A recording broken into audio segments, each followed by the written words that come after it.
अनिया ये गोरी जो आप सब जो गाने के टाइटल सुन रहे हैं जो काफ़ी कम समय में आने वाला है, जो आप सब सही सुन रहे हैं। आप सबको हम बता देते हैं कि चकाचक न्यूज़ देख रहे हैं और काफ़ी दिन के बाद वीडियो आया है, 2-3 दिन के बाद। बाकी आप सबको हम बता देते हैं कि आज से भोजपुरी का अपडेट आप सबको बराबर मिलता रहेगा। ये नया नया आप सबको गाने की बात करें तो अड़हनिया ये गोरी जो पवन सिंह का गाना के न्यू गाना के टाइटल है, जो गाना कल आने वाला है आप सबको बीच, और काफ़ी शानदार गाना होने वाला है। और ये भी बता देते हैं कि पवन सिंह इंटरटेनमेंट पर ये गाना तय करेगा, जो आप सब ज़रूर से ज़रूर जाकर सुनिएगा।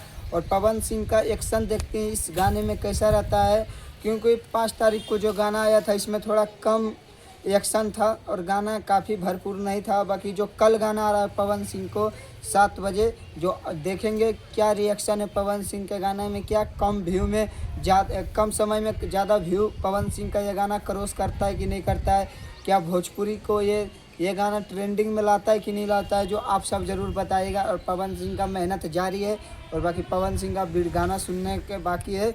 कल सुबह 7 बजे आप सब जाइएगा। बाकी बात आज का न्यूज इतना ही रहा। आप सब सब्सक्राइब, लाइक, शेयर कीजिए और आप सबके नेक्स्ट वीडियो में